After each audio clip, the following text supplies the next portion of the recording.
Staying alive, staying alive. Staying alive, staying alive. Staying alive.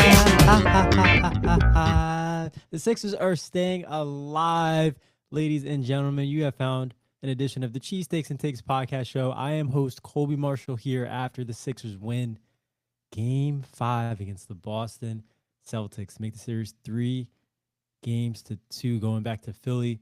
Joel Embiid, huge night for the big fella. I did not expect the Sixers to win this game. I will not lie. I expected them to play better. I think my father, I think myself on our last episode, we talked about how we did expect the Sixers to look better offensively in Joel Embiid's second game back from having surgery 2 weeks ago. And they did. They looked better. Boston went up double digits multiple times throughout this game, and they kept fighting. I think it was at the 7-minute mark in the third quarter where they just got into Boston. Everybody on that Celtics offense they felt the defensive pressure from the Sixers. We got in their jerseys in those last 20 minutes of the game, and that's what allowed us to stay in the game and then pull away in the fourth quarter. It was our defensive intensity, the rebounding. Tyrese Maxey grabbing 10 rebounds in this game to go along with his 25 points, played a perfect second fiddle to Joel Embiid in this game. And let's talk about the big fella. Let's talk about the performance that Joel Embiid put out on both ends of the court in this game. Right? He started off hot in his first game back in game 4. This game, it was the polar opposite. He was cold as could be, settling for a lot of jump shots. I think started 0 for 3 from three-point land, but he didn't stop shooting. He stayed aggressive. And, man, when you saw him just punish Vucevic down there in the post time and time again in that third quarter when they were down 6, he just went to work. It was vintage Joel Embiid. The announcer said it best. Vintage Joel Embiid we saw in that third quarter. And, man, was it just a delight to see. I mean, on both ends, too. I think that a lot of people, especially Celtics fans, could say that when they see Joel Embiid out there on the court, it's like, oh, I'm happy this guy's out there. We're going to pick him apart on the defensive end. We're going to put him in a lot of actions. He's going to be in drop coverage. He's not as athletic. He's not going to be able to move his feet and contend shots at the rim. And he did that a lot better today. I mean, granted, Boston, they would get into the lane and, Pritchard at times. Pritchard did go at him once in the first half, but there were a lot of occasions where they got into the lane and they didn't challenge Embiid. But just his presence being there made them think twice. And I think that is a part of the value that Joel Embiid brings to the court, that you'll have to think twice about going up there when you're in the paint, going up for a layup when he's there. But aside from that, I think on a lot of the ball screens today, Joel Embiid showed great athleticism, moving his feet, staying in front of guys, making it tough on guys like Jaylen Brown, contesting their jump shots, like finishing defensive plays all the way through was what really impressed me the most about Embiid tonight. I did not expect to see that out of him, especially 2 games after playing his first game of these playoffs, his first game in 2 weeks. So that was really cool to see. And offensively, I mean, it was vintage Embiid almost we saw right in that second half, punishing Vooch in the post, getting to his mid-range fadeaway. He hit that big one against Keita in the fourth quarter to go up 4. And, man, what a treat it was to see him have that performance in Boston when you just thought this series was over. You thought there was no chance the Sixers were going to come back. And here we are going to a Game 6 back in Philly. And neither team has had success at home so that much in this series. The Sixers haven't won a home game at all. Boston did win Game 1. But, man, the opportunity that this team now has with Joel Embiid entering his 3rd game in the playoffs on Thursday, you just feel a little bit more optimistic about this team, I think, if you're a Sixers fan. That place is going to be rocking. The crowd's going to be ready to go. And it's just amazing they have now put themselves in this position. I want to talk about the secondary players in this game. Obviously, Joel Embiid took the spotlight with his 33 points. Tyrese Maxey. Tyrese Maxey, he's been a roller coaster this series. Obviously, he's not 100%, right? He's still dealing with that finger issue. But Maxey, he hit big shots tonight when we needed them. Think about the deep three off the pass from Embiid to cut the lead to 1 when they were down 4. That was a deep, deep three. And that was a point in time when Maxey did not have it going from 3 at all. He had no business really taking that shot, but had the confidence to do so. And that's what you will always 100% expect from Maxey, is for him to have that confidence. He'll always have that confidence to take that next shot, no matter how bad the other shots miss. He will always be ready to step up and take that next shot. And we needed that 3 at that point in the game. He, hasn't gotten to his floater as much as I'd like to see him get in this series, and that could be due to his finger, but he did get a couple of he had a drive in the first half where he got to his floater, and obviously towards the end of the game was able to get in the lane and had that step back against Derek White that kind of iced it to put him up 12. But just aside from his scoring, getting 10 rebounds in this game was big. They've been a team, obviously, they've gotten crushed on the glass all series, and Tyrese Maxey took it upon himself, a guy who, could have shown more hustle getting rebounds in the series, especially the last game and on the defensive end as a whole. He took it upon himself to say, I'm going to get these balls. I'm going to go grab these rebounds. And he led the team in rebounds tonight. The team had 47 rebounds in total. Boston had 49, and he had 10 of them. So big props to Maxey for stepping up on the glass, for sticking with his shot and dropping 25 points. He played 43 minutes tonight. And Quentin Grimes, the most unexpected hero for the Sixers tonight, was Quentin Grimes. I mean, 24 points, not 24 points. What did he drop? Quentin Grimes, he had 18 points, 4 of 7 from 3. He was humongous. And it seemed like after every shot he hit, he was looking at the bench, looking at Nick Nurse like, hey, Kelly Oubre right now over me. Like, I should be on this court. He did not obviously want to come out of that game, and Sixers were right to keep him in that second half. He had it going, and they rode the hot hand.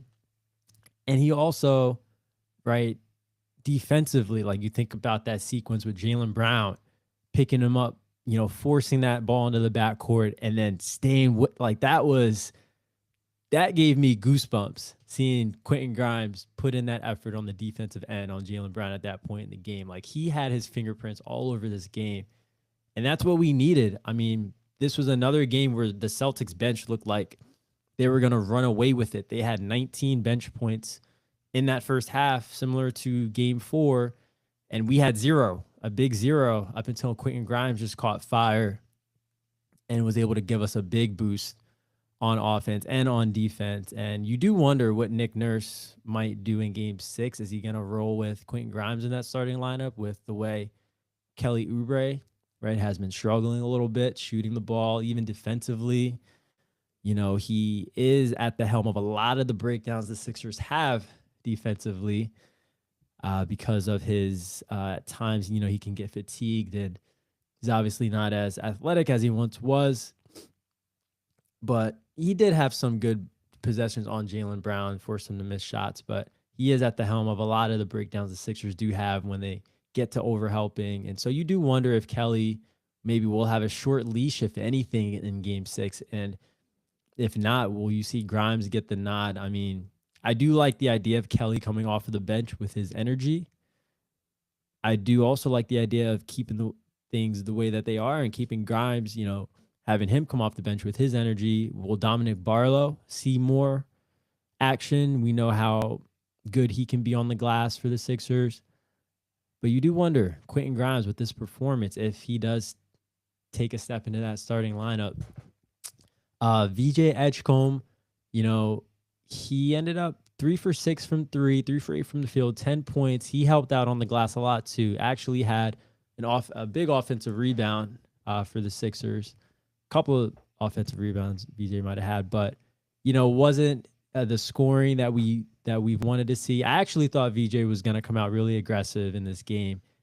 Hearing Cooper Flag, getting the Rookie of the Year award today, you thought with VJ struggling, he's going to kind of make a statement in this game. And, he was a +9. He was there on defense. He helped out on the glass. And he hit some big shots. He did hit some of those threes were big to when they were making the run. They were down 4 and VJ hit that big 3 to cut it to 1. That was huge.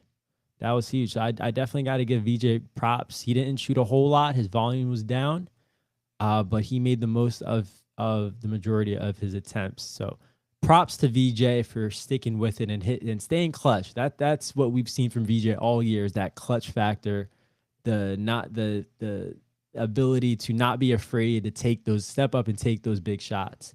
So props to VJ for staying with it. And man, I mean, Paul George throughout, just solid. Big reason the Sixers got off to that big start, going up 8-2. He was 4 of 9 from 3 and was just a threat the entire game. Had 9 rebounds to go along with his 16 points, 7 assists as well. So just an all-around great game. 2 steals as well for Paul George.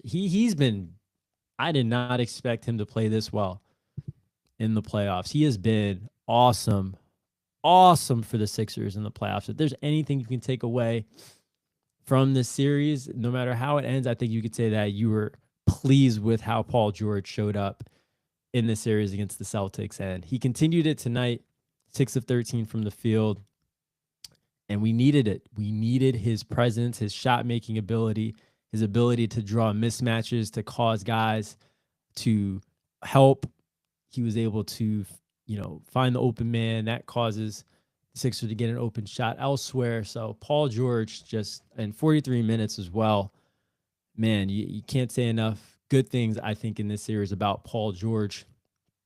And the Sixers are going into a game 6. I've never seen the Sixers win. I've seen the Sixers win one game 6 in my life. That was the Drew Holiday, Andre Iguodala squad that went into Boston, or they were home against Boston. Lou Williams, I think he had like a 2-handed alley dunk in that game. And they won game 6 and then would lose game 7 in the Garden. That was the Rajon Rondo 3-point barrage in the 4th quarter that year. That just crushed my heart. I thought they were definitely going to win that series. I love that team. That was the only time I've seen the Sixers win game 6, right? We had them on the ropes 2-3 years ago, up 3-2. In that 4th quarter, we all know what happened. Jason Tatum goes on his little Sixers killing spree when he hit all those dagger threes to win game 6 and force that game 7 where they just demolished us. I think that was on Mother's Day a couple of years ago. So, yeah, it's been one game 6 that I've seen the Sixers win. Hopefully they can get another one this Thursday and force a game 7. I can't even believe we're talking about this right now.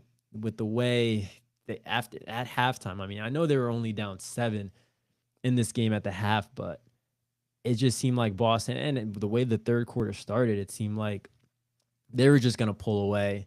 Sixers didn't have the energy. They didn't have all the things Nick Nurse talked about after game 4, the toughness, the energy, the want to play defense and to rebound. It just didn't seem like they were going to have it at all tonight. And even though they were only down 7, it just didn't look good. And I don't know, those last 20 minutes of the game, they dug in. They got into the Celtics jerseys. They really got into the Celtics jerseys, and they changed that game. And, man, I'm just so proud of those guys. I do wonder why Nick Nurse still goes to Andre Drummond before Adem Bona. But, yeah, it's still something that has me scratching my head. They lucked out. Vucevic missed a couple of open threes in that first half when Drummond came into the game. A little part in that game, Boston could have really went up by a lot more than they were if Vuce hits those open threes that Drummond was allowing. But Drummond ended up putting in a decent performance with his 7 minutes. He hit that big corner 3 had 5 points, 4 rebounds. Just defensively, he gives up still a little bit too much for my liking. I'd love to see a Dembona in there, but Nick Nurse seems like he's just gonna roll with Andre Drummond. That's just gonna be how they either get over this hump or die on this hill. He's gonna roll with Andre Drummond regardless. Justin Edwards didn't get any playing time, not too surprisingly, with his struggles lately in the playoffs. And Boston, I mean, 39 threes. You didn't really expect that. You expect them to put up more threes for sure. I thought that the Sixers did a good job defensively, like I said, in the second half. Jason Tatum, he 16 rebounds. He was a monster on the glass. But there are just a lot of hero shots from Jason Tatum tonight. A lot of times where he just took some, I thought, bad threes, quick threes, where he really just, against these Sixers, I think Boston can get a lot that, I said in the first half or in the second half, Jaylen Brown got into the lane and just pulled up around the free throw line. Like, they can get that shot whenever they want. And so I'm sure when Jason Tatum pulls up from like 30, 35 feet, it has a lot of Celtics fans scratching their heads. It's like, why are you taking this shot right now when you can get a much better look, whether you're Jason Tatum or Jaylen Brown? But Jason Tatum, we've seen him hit big shots like that before, and he is your guy. So I guess you do live and die with what he does. Peyton Pritchard, pretty quiet today compared to last game. 1 of 5 from 3-point range, only 12 points. And not a vintage bench game from the Celtics. They started hot, with Vucevic early on and Peyton Pritchard as well, but kind of phased out towards the end of the game. Derek White, 6 points, 2 of 8 from the field. Jaylen Brown, 9 of 23 for his 22 points. I thought that the likes of Paul George, even Kelly Oubre out there in there, Quentin Grimes, they all did a really nice job. Even Tyrese Maxey towards the end of that fourth quarter got some big stops on Jaylen Brown. Sam Hauser, pretty quiet, 3 of 7, 2 of 5 from 3. Keita, big on the glass, 14 rebounds. Yeah, the Celtics, they just didn't, they didn't look like a championship team tonight, right? Championship teams, when you have a team like the Sixers on the ropes, up at halftime, elimination game, they step on their throats. And the Celtics didn't do that. They just didn't step on the Sixers' throats, and they allowed the Sixers to stay in the game. And give credit to Philly for taking advantage of the Celtics, giving them a second life. Man, what a game. What a game. Hopefully this is going to be a game we can look back on as Sixers fans and say, yeah, that was the game that turned the series. That was the Embiid game. That was one of the best game 5s against Boston that we'll remember in the Garden, one of the best wins in the TD Garden that we'll remember. Hopefully it's not what we've seen in years past is, just another sour memory of a series, or not a sour memory, but another good memory from a sour series that ended with Boston winning. Jason Tatum, we all know what he does in game 6s and game 7s. It's just like, why do they keep doing this to us? Why? But we're here. We are here, and I believe again in the Sixers going into game 6 in Philly. Make sure you guys like, subscribe, follow our podcast on social media. Let us know what you think. We'll see if we have anybody in here trying to. I know I had a buddy, Dave, who might be joining us, but I don't see him yet. I mean, what else to talk about from this game? It was, like I said, could go down as an instant classic for the Sixers if all goes right for the rest of the series. Man, Joel Embiid. What a performance. Make sure you guys stay tuned for more content from Cheesesteaks and Takes. Make sure you guys follow us, like I said, on social media, Cheesesteaks and Takes. Let us know what you think. We will be back. My father, my uncle Chuck, my cousins Noah and Drew to recap Game 6 in Philly, talk more about the NBA playoffs and such. With that said, I'm going to get off here. Cut this episode a little short. Keep it 20 minutes solid. Go Sixers, let's get it. Sixers win 113-97 over the Celtics in game 5. They forced a game 6. Are you going to be there in Philly? I hope so. Let's make some noise. Peace out, guys. Have a good night.